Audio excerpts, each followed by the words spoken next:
आज इस बुलेटिन में बात होगी कांग्रेस के बड़े ऐलानों की, एनडीए से दूर हुई एक और पार्टी की। बात करेंगे बीजेपी विधायक की पार्टी को चुनौती की, मुसीबत में फंसे पीएम मोदी की। जानेंगे चुनाव से पहले क्यों सुप्रीम कोर्ट में ईवीएम पर मचा हंगामा, और बुलेटिन के आखिरी में बात रामदेव पर सुप्रीम कोर्ट के सख्त रुख की। इसके अलावा और भी कई बड़ी खबरों से आपको करवाएंगे रूबरू, लेकिन तमाम बड़ी खबरों से पहले एक नजर सुर्खियों पर। बिहार के मुख्यमंत्री नीतीश कुमार को बड़ा झटका, अली अशरफ फातमी ने पार्टी से दिया इस्तीफा, आरजेडी में हो सकते हैं शामिल। हरियाणा में सीएम नायब सैनी के मंत्रिमंडल का पहला विस्तार, महिपाल ढांडा, कमल गुप्ता सहित 8 विधायकों ने ली शपथ।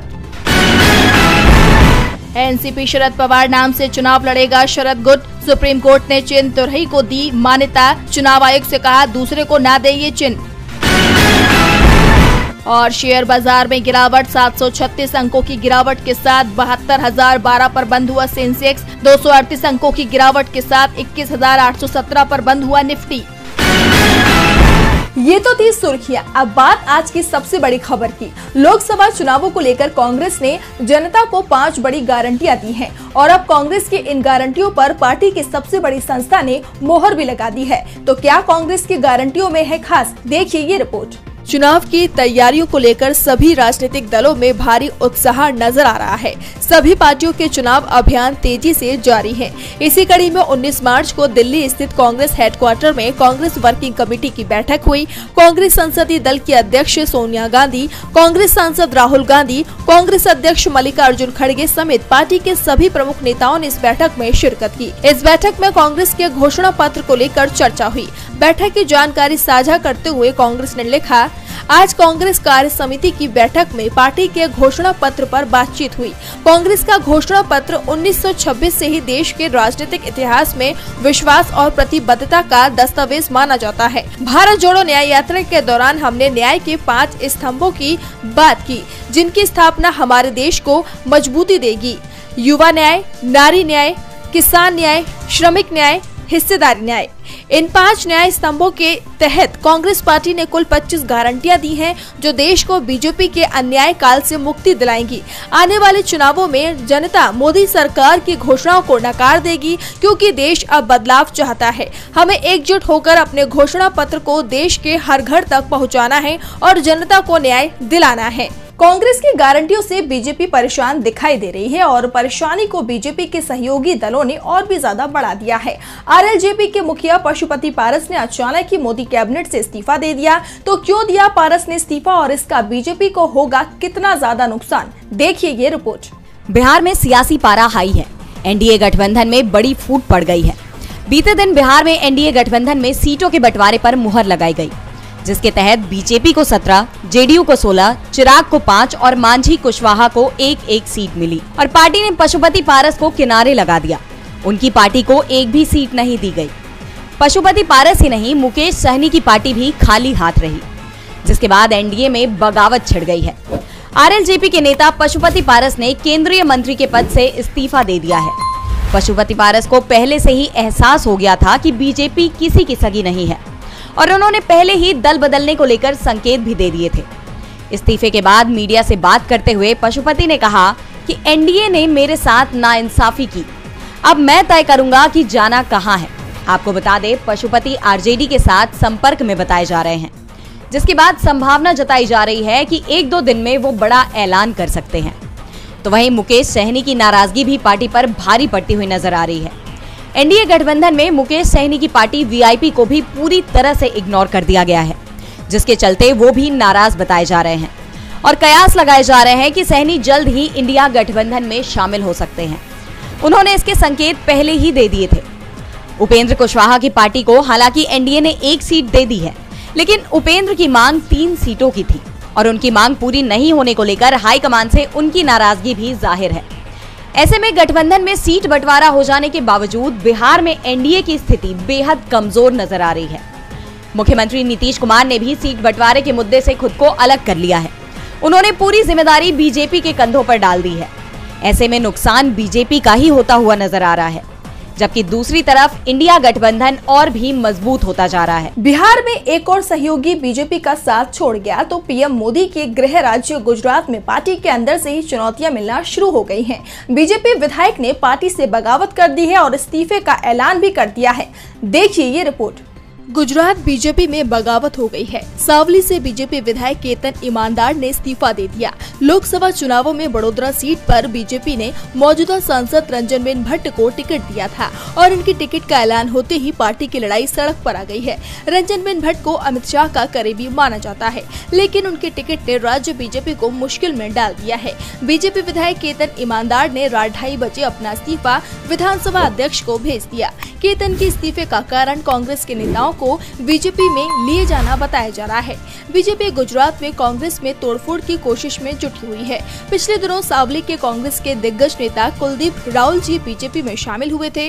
विधानसभा चुनाव में केतन ने राहुल जी को ही हराया था और अब राहुल जी को लोकसभा चुनाव में बड़ी जिम्मेदारी दी जा रही है। इसके बाद बीजेपी विधायक नाराज हो गए। बीजेपी संगठन में भी कई लोगों ने अपना इस्तीफा दे दिया है, जिसके बाद दावा किया जा रहा है कि बड़ोदरा सीट अब बीजेपी के लिए बेहद मुश्किल हो गई है। केतन ईमानदार के इस्तीफे के बाद बीजेपी हाईकमान दबाव में दिखाई दे रहा है और दावा किया जा रहा है कि रंजनबेन भट्ट का टिकट काटा भी जा सकता है। अगर ऐसा होता है तो ये गुजरात में मोदी और शाह की कमजोरी को ही उजागर करेगा, क्योंकि अब तक ये माना जाता था कि गुजरात के लिए बीजेपी हाईकमान जो फैसला कर लेता है उसका विरोध राज्य बीजेपी नहीं कर पाती है। लेकिन इस बार हालात बदले बदले दिखाई दे रहे हैं, जो इस बात का भी संकेत दे रहे हैं कि राज्य में बीजेपी का ग्राफ तेजी से गिर रहा है। गुजरात बीजेपी में हुई बगावत से साफ हो गया है कि बीजेपी बहुत बड़े संकट में फंसी हुई है और अब तो पार्टी के सबसे बड़े स्टार प्रचारक और पीएम नरेंद्र मोदी भी संकट में फंसे हुए दिखाई दे रहे हैं। उनके खिलाफ आचार संहिता उल्लंघन की शिकायतें चुनाव आयोग को मिल रही हैं। ऐसे में पीएम पर चुनाव आयोग सख्त एक्शन ले सकता है। तो क्या है मामला, देखिए ये रिपोर्ट। लोकसभा चुनाव को लेकर देश भर में सियासी माहौल छाया हुआ है। आचार संहिता लागू है, लेकिन फिलहाल सत्ताधारी भाजपा के अंदर आचार संहिता या चुनाव आयोग का कोई खौफ नजर नहीं आ रहा है। बीजेपी के चुनाव अभियान का केंद्र बिंदु पीएम मोदी है और विपक्ष ने पीएम मोदी के खिलाफ आचार संहिता के उल्लंघन की शिकायत दर्ज कराई है। सबसे पहले शिकायत तो कांग्रेस ने धन के आधार पर सांप्रदायिक सद्भावना को खराब करने के आरोप में दर्ज कराई है। दरअसल कांग्रेस सांसद राहुल गांधी ने अपने संबोधन में बुरी शक्तियों के खिलाफ जंग की बात की थी, जिस पर बीजेपी ने विवाद छेड़ दिया। कांग्रेस का कहना है कि पीएम मोदी ने राहुल के बयान के अलग मायने निकालकर उसे धर्म से जोड़ दिया है और उन पर भड़काऊ भाषण देने का आरोप लगाया है। इसके अलावा टीएमसी नेताओं ने भी पीएम मोदी पर आचार संहिता के उल्लंघन को लेकर 2 और शिकायतें भी दर्ज कराई हैं। पहले तो टीएमसी सांसद साकेत गोखले ने पीएम मोदी पर आरोप लगाया कि मोदी ने आंध्र प्रदेश के पलनाडु में लोकसभा सीट चिलकलूरिपेट में चुनावी रैली में भाग लेने के लिए वायुसेना के हेलीकॉप्टर का इस्तेमाल किया था, जबकि आचार संहिता लागू हो जाने के बाद किसी भी पार्टी को सरकारी संपत्ति के इस्तेमाल पर रोक है। तो वहीं दूसरी तरफ टीएमसी सांसद डेरेक ओब्रायन ने पीएम मोदी पर भारत सरकार की योजनाओं के नाम पर भाजपा का प्रचार करने का आरोप लगाते हुए आयोग को कंप्लेंट लेटर लिखा है। डेरेक ने लिखा है कि मोदी की ओर से 16 मार्च को आचार संहिता लागू होने के बाद विकसित भारत संकल्प यात्रा का व्हाट्सएप मैसेज देशवासियों के पास पहुंचा है। एक के बाद एक इन शिकायतों पर चर्चाएं तेज है। सवाल उठ रहे हैं कि क्या चुनाव आयोग कोई सख्त कदम उठाएगा। आपको बता दें कि इसके पहले भी इसी तरह की शिकायतों के चलते चुनाव आयोग ने बाल ठाकरे के वोट डालने और चुनाव लड़ने पर प्रतिबंध लगा दिया था, तो इंदिरा गांधी को चुनाव लड़ने के लिए अयोग्य ठहरा दिया गया था। और अगर चुनाव आयोग ने पीएम मोदी के खिलाफ भी अगर ऐसा ही सख्त कदम उठाया तो बीजेपी के लिए लोकसभा चुनाव में बड़ी मुसीबत खड़ी हो जाएगी। चुनाव आयोग के पाले में गेंद है कि आचार संहिता उल्लंघन के मामले में वो क्या फैसला सुनाता है। वैसे चुनाव से पहले सबसे ज्यादा सवाल तो ईवीएम पर उठ रहे हैं। इंडिया गठबंधन की मुंबई रैली में ईवीएम को लेकर चिंता जताई गई थी, तो आज सुप्रीम कोर्ट के बाहर ईवीएम को लेकर बड़ा प्रदर्शन हुआ। देखिए ये रिपोर्ट। 19 अप्रैल से 1 जून तक 7 चरणों में वोटिंग होगी, लेकिन चुनाव से पहले एक बार फिर ईवीएम का मुद्दा गरमाने लगा है। पहले से ही ईवीएम को लेकर विपक्ष केंद्र सरकार को घेरने में लगी हुई थी और इसी कड़ी में आज सुप्रीम कोर्ट के बाहर वकीलों ने ईवीएम के खिलाफ प्रदर्शन किया। वकीलों ने ईवीएम मुक्त भारत अभियान नाम का बैनर हाथों में लेकर प्रदर्शन किया। इस प्रदर्शन में कांग्रेस के वरिष्ठ नेता दिग्विजय सिंह, उदित राज और वकील महमूद प्राचा भी शामिल हुए। इस दौरान दिग्विजय सिंह ने सुप्रीम कोर्ट से अनुरोध किया कि चुनाव आयोग ईवीएम पर शेर और शायरी करने की जगह निष्पक्षता से चुनाव करवाने पर ध्यान दे। उच्चतम न्यायालय से अनुरोध करते हैं कि आपके सामने पिटीशन है, उस पिटीशन में इस बात को तय कर दीजिए कि निष्पक्षता से माननीय चुनाव आयोग काम करे। ईवीएम पर शेर शायरी करने के बजाय वे पूरे ईमानदारी के साथ निष्पक्षता से चुनाव की तैयारी कराएं। आपको बता दें कि कांग्रेस नेता राहुल गांधी ने रविवार को भारत जोड़ो न्याय यात्रा के समापन पर ईवीएम पर सवाल उठाकर मोदी सरकार पर हमला बोला था। राहुल ने आरोप लगाते हुए कहा था कि बिना ईवीएम के नरेंद्र मोदी चुनाव नहीं जीत सकते। हमने चुनाव आयोग से अनुरोध किया था कि हमें ईवीएम मशीन दिखाओ, तो उन्होंने इनकार कर दिया, क्योंकि राजा की आत्मा तो ईवीएम में बसती है। इस बीच कांग्रेस महासचिव जयराम रमेश का बयान भी चर्चा में है। उन्होंने रविवार को कहा, हम ईवीएम का विरोध नहीं करते हैं, बल्कि इलेक्ट्रॉनिक वोटिंग में हेरफेर के खिलाफ है। उन्होंने कहा, वोटिंग सिस्टम की विश्वसनीयता बनाए रखने के लिए वीवीपैट पर्चियों की 100% गिनती की जानी चाहिए, ताकि वोटिंग सिस्टम पर मतदाताओं के संदेह दूर हो जाएं और भरोसा बहाल हो सके। ईवीएम का विरोध बढ़ता ही जा रहा है तो चुनाव आयोग भी ईवीएम पर अड़ा हुआ है। न विपक्ष के नेताओं की सुन रहा है और न ही इसके खिलाफ उठ रही आवाजों को। वैसे विरोध की आवाजें तो चुनाव से ठीक पहले लागू किए गए सीएए को लेकर भी उठ रही हैं। सुप्रीम कोर्ट में इसे लेकर सुनवाई हुई तो क्या कहा है सुप्रीम कोर्ट ने, देखिए ये रिपोर्ट। देश भर से सीएए के खिलाफ दाखिल 200 से ज्यादा याचिकाओं पर सुप्रीम कोर्ट में आज सुनवाई शुरू हुई। सुप्रीम कोर्ट ने फिलहाल सीएए पर किसी भी तरह की रोक लगाने से इनकार कर दिया है, लेकिन केंद्र सरकार इस पर जवाब तलब किया है। 3 सप्ताह में केंद्र को जवाब देना है। सुनवाई के दौरान सीजेआई डीवाई चंद्रचूड़ ने केंद्र सरकार से पूछा कि नोटिफिकेशन पर रोक की मांग वाली याचिका पर जवाब देने के लिए उनको कितना समय चाहिए, जिस पर केंद्र की तरफ से पेश सॉलिसिटर जनरल ने 4 हफ्ते का समय मांगा था। हालांकि अदालत ने जवाब दाखिल करने के लिए केंद्र को 3 हफ्ते का समय दिया है। मामले में अब अगली सुनवाई 9 अप्रैल को होगी। वहीं याचिकाकर्ताओं में से एक की तरफ से पेश वकील कपिल सिब्बल ने केंद्र को समय दिए जाने का विरोध किया। उन्होंने कहा कि सीएए को 4 साल हो गए हैं, अगर एक बार लोगों को नागरिकता मिल गई तो फिर वापस करना मुश्किल होगा। इसके बाद ये याचिकाएं निष्प्रभावी हो जाएंगी। कपिल सिब्बल ने कहा कि ये नोटिफिकेशन इंतजार कर सकता है, हम समय का विरोध नहीं कर रहे हैं। 4 साल बाद ऐसी क्या अर्जेंसी है। इसके साथ ही कपिल सिब्बल ने अदालत से नोटिफिकेशन पर रोक लगाए जाने की मांग की। तो वहीं सुप्रीम कोर्ट के चीफ जस्टिस ने कहा कि पहले से जारी आदेश के मुताबिक असम के मामलों की सुनवाई अलग से की जाएगी। याचिकाकर्ताओं में से एक वकील ने कहा कि 6B4 कहता है कि सीएए असम के कुछ आदिवासी क्षेत्रों पर लागू नहीं होगा। मेघालय, त्रिपुरा, मिजोरम पूरी तरह से बाहर हैं। वहीं सीजेआई ने कहा कि पूरा राज्य बाहर नहीं है, बल्कि वो हिस्से जो 6वीं अनुसूची में शामिल है, सिर्फ वही इससे बाहर है। सॉलिसिटर जनरल ने कहा कि ऐसा तो शुरू से ही है। और बुलेटिन के आखिरी में बात रामदेव पर सुप्रीम कोर्ट के सख्त बयान की। पतंजलि के भ्रामक विज्ञापन मामले में सुप्रीम कोर्ट ने सुनवाई करते हुए अहम फैसला सुनाया है, जिसके बाद रामदेव और पतंजलि के प्रबंध निदेशक आचार्य बालकृष्ण को अब अदालत में पेश होना पड़ेगा। तो क्या है पूरा मामला, क्यों पतंजलि पर लटक रही है सुप्रीम कोर्ट की तलवार, जानने के लिए देखिए ये रिपोर्ट। रामदेव पर सुप्रीम कोर्ट की तलवार लटक गई है। पतंजलि भ्रामक विज्ञापन मामले में लंबे वक्त से सुप्रीम कोर्ट में सुनवाई चल रही थी और मंगलवार को मामले में सुनवाई के बाद कोर्ट ने रामदेव और पतंजलि के प्रबंध निदेशक आचार्य बालकृष्ण को अदालत में पेश होने का आदेश दिया है। इसके साथ ही सुप्रीम कोर्ट ने संस्था के विज्ञापन प्रकाशित करने पर भी पूर्ण प्रतिबंध लगा दिया है। कोर्ट ने रामदेव को नोटिस जारी कर पूछा कि कोर्ट की अवमानना के तहत मुकदमा क्यों न चलाया जाए। दरअसल इससे पहले सुप्रीम कोर्ट ने भ्रामक विज्ञापन के मामले में रामदेव और आचार्य बालकृष्ण को कोर्ट की अवमानना का नोटिस जारी किया था, लेकिन इस पर कोई जवाब नहीं दिया गया, जिसे लेकर कोर्ट ने पतंजलि आयुर्वेद को फटकार लगाई है। पिछले साल कोर्ट ने कंपनी को विज्ञापन पर रोक लगाने का आदेश दिया था। नवंबर महीने में ही कोर्ट ने पतंजलि से कहा था कि अगर आदेश का पालन नहीं किया जाता है तो जांच के बाद कंपनी के तमाम प्रोडक्ट्स पर 1-1 करोड़ रुपए का जुर्माना लगाया जाएगा। जस्टिस हेमा कोहली और न्यायमूर्ति एहसानुद्दीन अमानुल्लाह की बेंच ने कंपनी और बालकृष्ण को पहले जारी किए गए अदालत के नोटिसों का जवाब दाखिल नहीं करने पर भी कड़ी आपत्ति जताई है। आपको बता दें कि शीर्ष अदालत इंडियन मेडिकल एसोसिएशन की एक याचिका पर सुनवाई कर रही थी, जिसमें रामदेव पर वैक्सीनेशन अभियान और आधुनिक दवाओं के खिलाफ मुहिम चलाने का आरोप लगाया गया है। आईएमए के आरोप है कि पतंजलि ने अपने विज्ञापनों में ब्लड प्रेशर, मधुमेह, बुखार, मिर्गी और ल्यूपस जैसी बीमारियों का इलाज करने का दावा किया था। तहसील प्रशासन की लापरवाही के चलते कब्रिस्तान मुद्दे को लेकर पनप रहा विवाद। मामला नगर पंचायत भीरा तहसील पलिया जनपद खीरी में।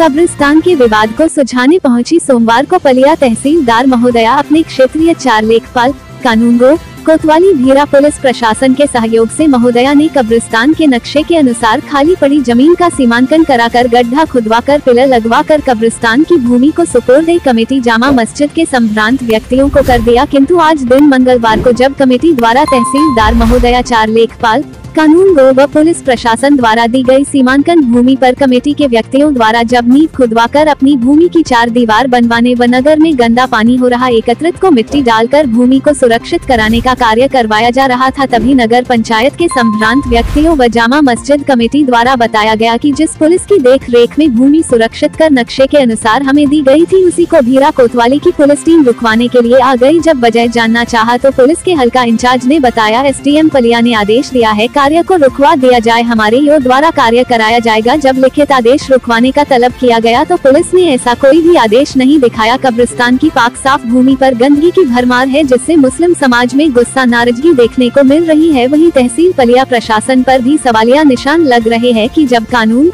के रखवाले ही भेदभाव करना शुरू कर दे तो जमीनी स्तर पर समस्या बढ़ जाती है, जिससे एसडीएम पलिया की भी कार्यशैली पर सवाल उठ रहे हैं। वहीं संभ्रांत व्यक्तियों व कमेटी द्वारा बताया गया कि राजनीतिक सरगर्मियों के कारण अधिकारी विकेटम कार्ड खेल रहे हैं कि नगर पंचायत भीरा हमेशा अधिकारियों कर्मचारियों की ही वजह और लापरवाही के कारण विवादों में रहा है। नगर पंचायत में अधिकारियों को जानकारी का अभाव व पंचायत में रोजमर्रा की भांति तैनाती व उनका नगर पंचायत में न आना भी बहुत बड़ा मुद्दा बनता जा रहा है, जिससे नगर पंचायत में मनमर्जी व विधि विरुद्ध कार्य अक्सर देखने को मिल जाएगा, जिसमें अधिकारी की ऊपरी कमाई लाखों में बहुत ही आराम से उनकी जेब में पहुंच जाती है। अब देखना यह है कि तहसीलदार प्रशासन व एसडीएम पलिया समुदाय के साथ क्या विकेटम कार्ड खेल रहे हैं। जब इस संबंध में मीडिया द्वारा एसडीएम पलिया व तहसीलदार से जानकारी लेनी चाहिए तो दोनों प्रशासनिक अधिकारियों के CUG नंबर स्विच ऑफ मिले।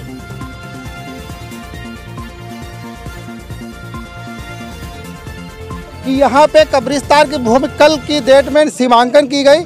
सीमांकन करने के बाद क्योंकि राजनीतिक चुनाव आ गया, राजनीति गरमाने के लिए यहाँ पे कौन खेल खेला गया। प्रशासनिक अधिकारी थे, भीरा पुलिस प्रशासन पूरा था।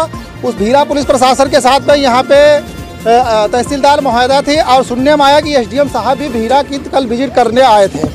विजिट करने के बाद क्या हुआ, यहाँ की सीमांकन करने के लिए गए। जाने के बाद फिर राजनीतिक गरमाई को वोट बैंक बनाने के चक्कर में यहाँ पे आज क्या होता है, आइए हम इलेक्ट्रॉनिक बॉन्ड की तरह इसको दिखाते हैं कि इस तरीके से इसमें एसडीएम पलिया और यहाँ की भीरा पुलिस का क्या रोल है, हम सारा आपको बताते हैं। सर क्या नाम है आपका? मेरा नाम फारूक लियाकती है। कल यहाँ पर सीमांकन हुआ, तहसीलदार साहिबा आई थी, सीमांकन कराया गया, हमारी हदबंदी यहाँ से बताई गई। आज हम लोग जब नींव खोदने का प्रयास किए तो कुछ लोग पंडित जी है ये वगैरह ये सब रोकने के लिए आए और यहाँ पुलिस प्रशासन भी काम कराने के लिए रोक रहा है। कह रहा है कि सरकारी जमीन है, काम नगर पंचायत द्वारा होगा, आप लोग काम कब्रिस्तान की भूमि में नहीं करा सकते हैं। रोकने के आदेश का आपके पास कोई लेटर? नहीं, कोई लेटर नहीं, मौखिक ही बताया जा रहा है हमको जी। और क्या कहना चाहेंगे, कोई बजट जो रोक रहे हैं वो कोई बजट आपको दिखा रहे हैं, बजट देने कब्रिस्तान को? नहीं, कोई बजट नहीं दिखाना चाह रहे हैं, ये जबरन हमारा काम रोका जा रहा है। आपने देखा कि किस तरीके से चुनाव सर पे होने के बावजूद किस तरीके से प्रताड़ित है और कौन काम रोक रहा है, उनसे ही बात कराएंगे आपकी। सर काम कौन रोक रहा है? काम हमारा यहाँ मतलब पुलिस प्रशासन रोक रही है। क्या कह रहे हैं वो ये कह रहे हैं कि एसडीएम साहब का आदेश है कि यहाँ पे ये सरकारी भूमि है, आप लोग प्राइवेट आदमी हैं, हमारी संस्था है, हम लोग जामा मस्जिद कमेटी से आते हैं और हमने पुराने कब्रिस्तान में अपने द्वारा ही बाउंड्री कराई है और ये काम हम लोग भी कराना चाह रहे थे कि हमारा कब्रिस्तान सुरक्षित हो, मगर लोग नहीं चाह रहे हमारा कब्रिस्तान सुरक्षित हो। यहाँ गंदगी फेंकी जा रही है, गंदे कपड़े डाले जा रहे हैं, गोबर कूड़ा डाला जा रहा है, लेटिन फेंकी जा रही है। कब्रिस्तान को हम मुस्लिम समाज के लोग पाक ज़मीन मानते हैं, यहाँ पे गंदा अतिक्रमण कराया जा रहा है। अब जबरन हमारी बाउंड्री रोकी जा रही है। थोड़ी जानकारी हमको दीजिए, ये कल यहाँ पे जो सीमांकन करने के लिए आए थे, कौन कौन अधिकारी आए? तहसीलदार साहिबा थी, पुलिस प्रशासन पूरा अमला था यहाँ भीरा का, कानून गो थे, लेखपाल साहब थे, सारे लोगों ने हमारा सीमांकन कराया। हमारे खूंटे देख लीजिए कि हदबंदी भी हमारी कराई और ये बताया गया भी लेखपाल साहब ने कि अपना काम आप लोग करा लेंगे, तो हम लोगों ने कहा हम काम करा लेंगे। कल के लिए बताया कि आप लोग काम कराइए और आज रुकवा रहे हैं काम। आपने एसडीएम से बात की? एसडीएम साहब से कोई बात नहीं हमारी हुई है, ये बताया जा रहा है कि एसडीएम साहब ही काम रुकवा रहे हैं। आप देखिए कानून को किस तरीके से हाथों में लिया जा रहा है कि एक मौखिक कोई लिखित आदेश इनके पास नहीं। आइए पूछते हैं कौन रुकवा रहा है यहाँ पे? पुलिस प्रशासन रुकवा रहा है हमारा। ये लोग बता रहे हैं आपकी कब्रिस्तान की जमीन नहीं है, ये फर्जीवाड़ा है। हम लोगों ने इसके दस्तावेज निकलवा लिए हैं, तो बताइए क्या ये फिर हम लोगों को गुमराह किया जा रहा है? तहसीलदार साहिबा आई, हमारा सीमांकन कराया गया और अब एक प्राइवेट आदमी जिला पंचायत अच्छे पद पर है, वो हमको बता रहे हैं कि ये फर्जीवाड़ा आप लोग करा रहे हैं। तो कैसे साबित होगा? आप बने रहे और यहाँ पे जो दावा कर रहे हैं वो यहाँ पे मौजूद है? दावा कर रहे हैं वो यहाँ पे मौजूद थे, अब चले गए हैं जी। चलिए, आपने देखा, अब यहाँ पे हम देखते हैं, बात करते हैं इनका काम कौन रुकवा रहा है। आइए हमारे साथ में काम कौन रुकवा रहा है, आइए। मैं जानकारी लेना चाह रहा हूँ सर, थोड़ी जानकारी दीजिए। क्या सर थोड़ी जानकारी चाहिए, क्या मैटर है ये? जुबेर साहब दरवाजे। अच्छा, सीनियर वही हैं। चलिए आइए, हम आपको यहाँ के जो हल्का इंचार्ज महोदय हैं उनसे कुछ जानकारी लेना चाहेंगे, वो इस संबंध में थोड़ा अवगत कराएंगे कि ये क्या है। आप देख सकते हैं ये भूमि है, इस पे काम चल रहा था। यहाँ से पिलर के अंदर ही ये काम कर रहे थे, लेकिन यहाँ पे आने के बाद काम रुकवा दिया जाता है, क्योंकि किस तरीके से कानून भीरा में हाथ में लिया। इससे पहले भी कई बार भीरा में कानून हाथ में लिया जा चुका है। और आइए हम थोड़ा बात करते हैं, जानने का प्रयास करते हैं। सर ये एक मिनट सर, नहीं, आप इनका कहना है कि आपने काम रुकवाया, तो सर थोड़ी चलिए, ये मिस्टर जुबेर जी कह रहे हैं कि एसएचओ से बात करिए, यानी ये भी बात को गुमराह करने में लगे हुए हैं कि कहीं ना कहीं एक बहुत बड़ा खेल हो रहा है। और मैं देखता हूँ ये काम कि काम कैसे रुका, क्या हुआ, हम इसकी तहकीकात तक जाएंगे। जिस तरीके से इलेक्ट्रॉन बांड पे सुप्रीम कोर्ट तहकीकात कर रहा है, बने रहिए। मैं चैनल के माध्यम से आपको दिखाता रहूँगा कि यहाँ पे विजिट क्या हुई और क्या किया गया, कौन कौन आए, किसने अपनी आचार संहिता लागू होने के बावजूद अभी भी राजनीतिक दबाव जारी है। इलेक्ट्रॉन बॉन्ड की तरफ बने रहे, ये प्रोग्राम आप लाइव देख रहे हैं, हम आपको यूं ही दिखाते रहेंगे। आज सोशल मीडिया से लेकर आपके चलते फिरते जीवन में भी पत्रकारिता के बुरे दौर की चर्चा होती है, क्योंकि जिन लोगों पर सूचना देने की जिम्मेदारी है वो आपके लिए नहीं बल्कि कॉर्पोरेट और सरकारों को फायदा पहुंचाने में लग गए हैं। विज्ञापन मॉडल को खारिज कर आप इस बीमारी को दूर कर सकते हैं और अपने नारे को बुलंद कीजिए। मेरे खर्च पर आजाद है खबरें।